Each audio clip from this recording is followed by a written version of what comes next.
बना रहा हूँ। सुप्रभात, नमस्कार सभी लोगों को जो कि इस वीडियो को देख रहे हैं या देखेंगे, क्योंकि लाइव टेलीकास्ट नहीं है। तो आज हम जो बताएंगे ये बताएंगे हिंदुओं में जो जातिवाद था या जातिवाद है उसकी पराकाष्ठा कैसे हुई और कैसे जातिवाद के स्वरूप को बदला गया। जैसे कि हिंदुओं में एक कास्ट सिस्टम नहीं था, एक्चुअल में ये एक वर्ण व्यवस्था थी, यानी कि वर्ण को आप प्रोफेशन मान सकते हो, यानी कि जो जिस तरह का कार्य करेगा उसी हिसाब से उसको माना जाएगा। उसमें भी कोई ऊंच नीच की या अनटचेबिलिटी वेदों में कहीं नहीं थी।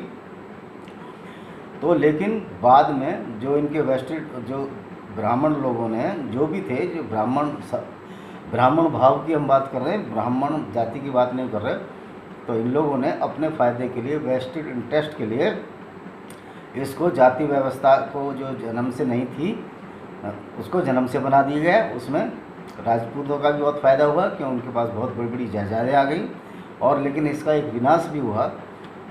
इसका एक इस कारण विनाश भी हुआ हिंदू धर्म का, जिसमें कि सिर्फ राजपूतों को ही युद्ध लड़ने पड़े और उनका ही ज़्यादा विनाश हुआ, क्योंकि बाकी जातियां तो युद्ध लड़ती ही नहीं थी। जबकि मुस्लिमों में या मुसलमानों में ऐसी कोई व्यवस्था नहीं थी, तो उनके सारे ही लोग लड़ते थे, युद्ध में पारंगत होते थे।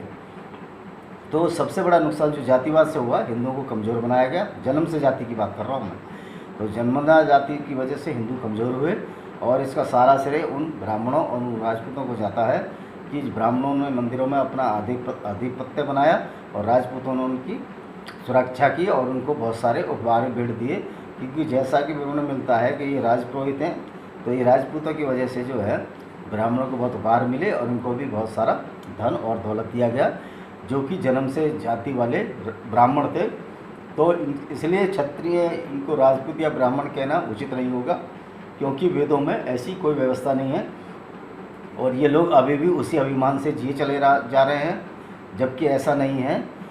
और सारे ब्राह्मणों की हम बात नहीं करते, कुछ ब्राह्मण ऐसे भी हैं जो कि इसमें बहुत सारे अच्छे कार्य किए, जिन्होंने, जैसे कि दयानंद सरस्वती हैं, जिन्होंने आर्य समाज की स्थापना की और इन जातियों को और मूर्ति पूजा का खंडन किया कि ये मूर्ति पूजा से कुछ नहीं होता है। हालांकि मैं मूर्ति पूजा के खिलाफ नहीं हूँ, क्योंकि मूर्ति एक सोर्स हो सकता है आदमी के मेडिटेशन का, ईश्वर के प्रति पास जाने का एक बिंदु हो सकती है, एक सेंटर पॉइंट मेडिटेशन का हो सकता है। तो जो जाति व्यवस्था से सबसे ज़्यादा बड़ा नुकसान जो है ये हुआ कि बहुत सारा जो कन्वर्जन हुआ, 60-62 करोड़ जो मुस्लिम आज बांग्लादेश, इंडिया और पाकिस्तान, अफगानिस्तान में है, इसकी सबसे बड़ी जो देन है ये इन्हीं ब्राह्मणों की, सो कॉल्ड ब्राह्मणों की, जिन्होंने जातिवाद को बढ़ावा दिया, उन्हीं की देन है। क्योंकि जो राजपूत क्षत्रिय नहीं थे और वैश्य नहीं थे, वो सब जो है इस्लाम में बड़ी जल्दी से प्रविष्ट हुए। हालांकि कुछ राजपूत और कुछ ब्राह्मण भी बड़े पैमाने पर प्रविष्ट हुए, लेकिन उनको तलवार के डर से उनको सलवार पहनाई गई। लेकिन अन्य जो जाति थी, जो कि नॉन क्षत्रिय और नॉन ब्राह्मण से, वो अपनी मर्जी से भी बने। हालांकि उन बहुत से लोगों ने ये कंसेप्ट कि राजपूत ही बहादुर होते हैं, गलत है। क्योंकि उससे ज़्यादा जो लड़ाई है मराठाओं ने लड़ी, जिसमें कोई भी राजपूत जाति का व्यक्ति नहीं था, अलग अलग थे। कोई यादव था, कोई पाल था, कोई कुर्मी था, और कोई अन्य जाति का था, और कोई जैसे जाट है, भरतपुर के जाट थे, उन्होंने बहुत लड़ाई मुगलों से लड़ी। गोकुला जाट ने बड़ी अच्छी लड़ाई लड़ी, और बहुत सी जगह, बहुत जैसे रानी चेन्नम्मा थी दक्षिण में, वो भी ना राजपूत नहीं थी। और ये जो इधर कश्मीर में जो राज्य थे, उससे पहले कोई राजपूत नहीं था। ये राजपूत स्टेट तो बहुत बाद में बनी है। तो इस तरह इन्होंने अपने फ़ायदे के लिए जातियां बनाई, और ब्राह्मण और क्षत्रियों ने एक अपना ग्रुप तैयार किया। और मैं जब मेरी मुरैना में पोस्टिंग थी, तो मेरे तो कान ही पक गए थे। ब्राह्मण ठाकुर करते करते मैंने देखा, यार ये लोग कितने पिछड़े हुए लोग हैं, अभी भी ब्राह्मण ठाकुर किए जा रहे हैं, जबकि वैदिक धर्म का समूल नाश इसी जातिवाद की वजह से हो गया। आज 60 करोड़ मुसलमान हैं इंडियन सब कॉन्टिनेंट में, अफगानिस्तान से लेकर बांग्लादेश तक। अब आते हैं मुग़लों पर। अब जब जैसे इस्लाम पर, जब इस्लाम 711 से शुरू हुआ, उसके बाद जो है मोहम्मद बिन कासिम के बाद भी बहुत सारा बुरा हुआ मुसलमानों द्वारा, हिंदुओं की हत्याएँ हुई, नृशंस उनको कत्लेआम किया गया, उनके मंदिरों को लूटा गया। मोहम्मद गोरी और गजनवी ने सोमनाथ मंदिर और मथुरा को किरमस से 2 या 3 4 बार जलाया। एक बार तो होली के दिन इसको जलाया गया और बहुत सारी मंदिरों से असरफियाँ लेकर सोने चांदी के वो वापस अपने स्थल चला गया।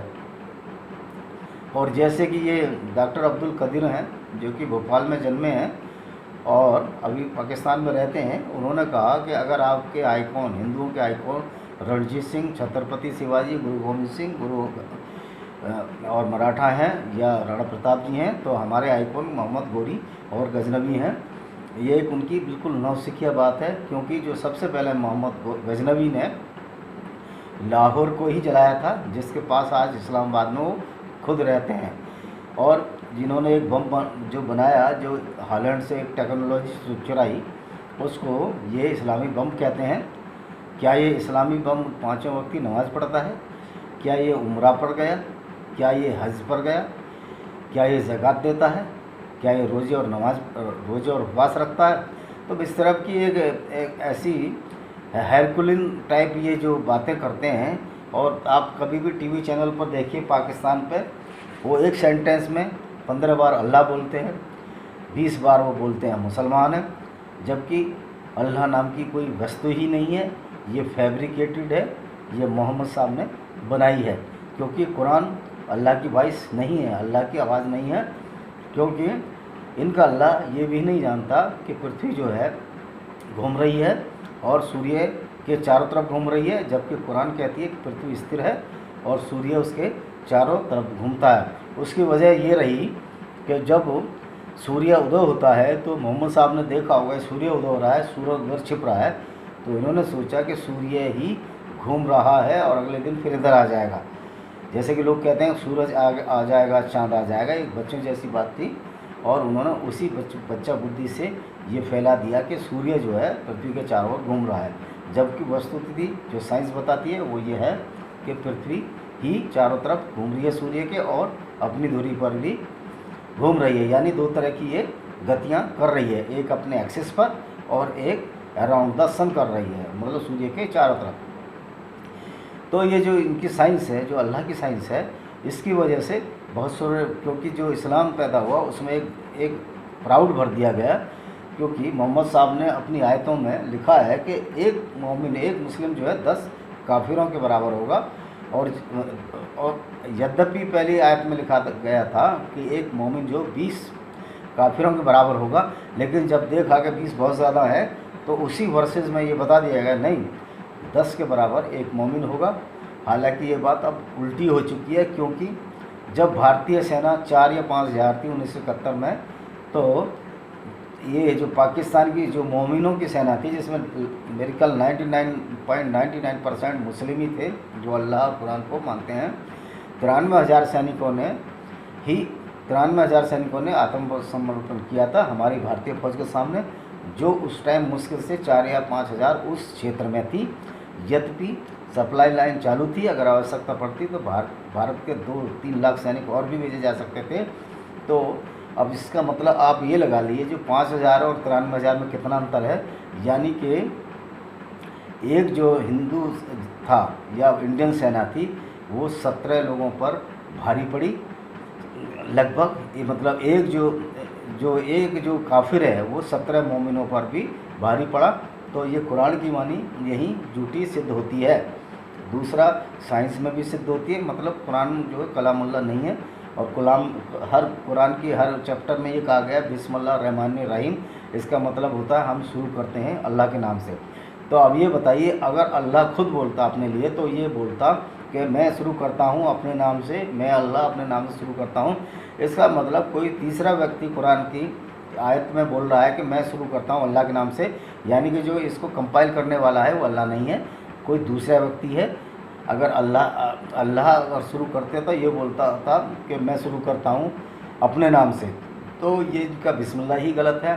दूसरी इनकी बहुत सारी आयतें हैं जो कि काफिरों को मारने काटने का निर्देश देती हैं। इसी पर हमारे जो मुस्लिम भाई हैं, जो इन्वेडर्स थे, जो कि अरब, तुर्की, अफगान से आए थे, हमारे भाइयों को, जो हिंदू भाइयों को ज़बरदस्ती इन्होंने मुस्लिम बनाया तलवार के दम पर, उनको सलवार पहनाई गई। और ये आज हम ये विडम्बना है, ये आयरनी फैक्ट है कि आज यही जो मुस्लिम जो कन्वर्टेड हैं इस सब कॉन्टिनेंट में, वो हमको गालियाँ देते हैं, जबकि उनको ये विदित होना चाहिए कि ये जो चीज़ है, ये जो कन्वर्ज़न है, ये जो है ज़बरदस्ती हमारा ही किया गया है। और हमारे पूर्वज भी हिंदू थे। आप 7, 8 या 10 पीढ़ी पहले जाओ तो इनके पूर्वज हिंदू थे। तो ये बात हमारे जितने भी कन्वर्टेड मुस्लिमों को समझ लेना चाहिए। और ये भी समझना चाहिए जो कुरान है एक झूठी किताब है, ये अल्लाह की वाणी नहीं है। इसे फुल अनुरोध है कि आप घर वापसी करें, आप समझदार हैं। और बहुत से लोगों ने घर वापसी किया भी है, क्योंकि आप ऐसी पुस्तक को पढ़ रहे हैं जिसकी शुरुआत ही गलत है और जिसमें जो साइंस ही बहुत गलत है। तो आगे की जो आयतें हैं वो किस तरह की होंगी, तो साइंस तो बिल्कुल इनकी गलत है ही। उसके बाद ये 200 बार तो कत्ल शब्द है, मारने के लिए कहा गया है। और बहुत सारी आयतें ऐसी हैं कि जो एक हंसी का पात्र बनती हैं, कि जैसे कि अल-माइदा 5:32 में ये बोल रहे हैं कि एक इंसान का कत्ल पूरी इंसानियत का कत्ल है।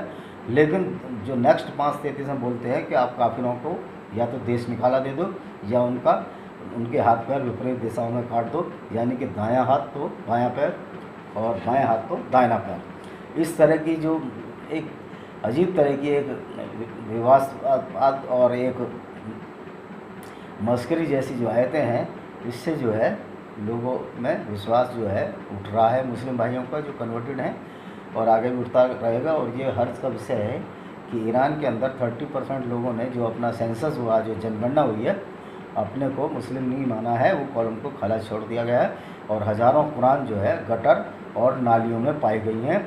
और अरब में भी बहुत सारे एक्स मुस्लिम इस चीज़ को समझ रहे हैं कि ये जो कुरान है ये झूठी है, इसमें कोई दम नहीं है और ये सिर्फ लड़ाने का कार्य करती है और इसकी साइंस बिल्कुल ही गलत है। जब जिसकी जो अल्लाह साइंस भी ढंग से नहीं बता सकता, ये तो अल्लाह को जो ऑलमाइटी है, जो सबका एक है, उसको खाली दोष देते हैं। इन्होंने अपनी तरफ से आयतें मर्जी से उतार ली गई हैं। जैसा कि जब मोहम्मद साहब की जो पुत्रवधू है उसको उन्होंने कपड़े बदलते देख लिया, जबकि अपने पुत्र उनके घर पर गए तो इन्होंने अपने जो दत्तक पुत्र था जैद को कहा कि मैं उससे मैरिज करना चाहता हूँ, और उसमें उसकी पत्नी ने भी हामी भर दी। तो जैद ने कहा कि ठीक है आप कर सकते हैं।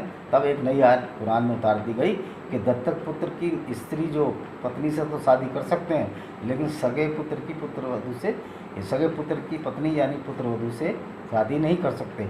इसी तरह इन्होंने बहुत सी आयतें उतारी। एक बिलाल था जो कि मस्जिद में अजान दिया करता था, और उस बिलाल को पूरी ज़िंदगी मोहम्मद साहब के साथ रहा, लेकिन उसकी शादी तक ये मोहम्मद साहब नहीं करवा सके, जबकि उन्होंने अपनी कम से कम 13 शादियाँ की, मिनिमम 13 शादी की। और जिसमें एक शादी तो इन्होंने पूरे उसके कबीले को मारकर की, जो बनु कुरैज़ा नाम का कबीला था, उसके सारे पुरुषों को मारा। उनकी एक स्त्री को भी मारा, जिसने कि एक चाकी का पार्ट इनकी सेना के ऊपर किले से फेंक दिया था, जिसमें इनका एक सैनिक मारा गया था। और सारे बच्चों को इन्होंने गुलाम बनाया। सारी स्त्रियों को, जो कि बनु कुरैज़ा यहूदी कबीला था, रेवड़ी की तरह बांट दिया गया सब लोगों में। और मोहम्मद साहब ने अपने लिए एक सुंदर लड़की जिसका नाम था रेहाना, जो कि सरदार की पुत्रवधू थी, उसको ले गए। उसी रात उसके साथ जो बलात्कार किया, 3 किलोमीटर ऊँटनी पर ले गए, तंबू लगाया, और बाहर एक आदमी पहरा दे रहा था। ये मोहम्मद साहब को मालूम नहीं था। जब ये प्रॉफिट थे तो इनको तो मालूम होना चाहिए ना बाहर कौन पहरा दे रहा है। इनको अल्लाह की वाणी इनको आने लगी, बल्कि छोटी छोटी चीज़ें जो है ये नहीं जान सके। तब इन्होंने पूछा भी, आप बाहर, जब ये बाहर आए तो देखा एक आदमी पहरा दे रहा है, तो उन्होंने कहा आप पहरा क्यों दे रहे हो? तो ये बोले मोहम्मद साहब आपके बहुत दुश्मन हैं, इसलिए मैं पहरा दे रहा हूँ। एक बार आयशा की अंगूठी खो गई, तो वो आयशा ढूंढने जंगल में चली गई, जहाँ भी उसकी अंगूठी गिरी, क्योंकि रेगिस्तान था। तो उस पर भी मोहम्मद साहब बहुत गुस्सा हुए। जब मोहम्मद प्रॉफिट थे तो उनको ये नहीं पता था कि अंगूठी कहाँ गिरी होगी, वो खुद भी सर्च करा सकते थे, उनके जहन में ये नहीं बातें आई। बाकी सारी बातें आ गई कि बुराक गदी से वो पूरी रात जो अल्लाह से मिलकर फिर वापस आ गए, जबकि बुराक नाम का जानवर ना साइंस की हिस्ट्री में कोई हुआ है ना है। ये सब कपोल कल्पित बातें हैं। बहुत सारी चीज़ें हैं जो ये बताती हैं कि जो प्रॉफिट मोहम्मद, जो प्रॉफिट, उनको प्रोफेसी जो आती थी ईश्वर से नहीं आती थी, क्योंकि जब वो हीरे गुफा में थे तो वो उन्होंने बताया घर आकर के एक आदमी ने उनको कस के पकड़ लिया, मैं पसीना पसीना हो गया। और उसने एक देवदूत आया था और उसमें पसीना पर कांपने लगा, तो भागे भागे अपनी पत्नी आयशा के पास गए। आयशा ने बोला कि घबराने की कोई बात नहीं है, वो जिब्राइल नाम का फरिश्ता था। जब आयशा को ये पता लग गया कि वो जिब्राइल नाम का फरिश्ता था, लेकिन मोहम्मद साहब इतने दूरदर्शी ज्ञानी थे, उनको ये क्यों नहीं पता लगा कि वो जिब्राइल नाम का फरिश्ता था। इसलिए ऐसा प्रतीत होता है कि ये जो कहानी है ये बनाई गई है आयशा और मोहम्मद साहब ने खुद मिलकर। अगर आयशा को ये पता था कि ये पता लग जाता था पहले, तो आयशा को ही क्यों नबी नहीं माना गया। इससे ये सिद्ध होता है कि इस्लाम में स्त्रियों की कोई ज़्यादा वैल्यू नहीं दी जाती। और बहुत सारी ऐसी बातें हैं जिसमें इस्लाम जो ये सिद्ध करता है कि वो स्त्रियों के खिलाफ़ है, काफिरों के खिलाफ़ है, और बहुत सारी बातें जो हैं सोशल जो स्टेटस है उसके खिलाफ़ हैं, जो कि समाज में हिंसा को बढ़ावा देती हैं। आज हम वीडियो को इतना ही रखेंगे, आगे कल फिर थोड़ी बात बढ़ाएंगे आगे। इसी के साथ आप सबको फिर अभिवादन, नमस्ते।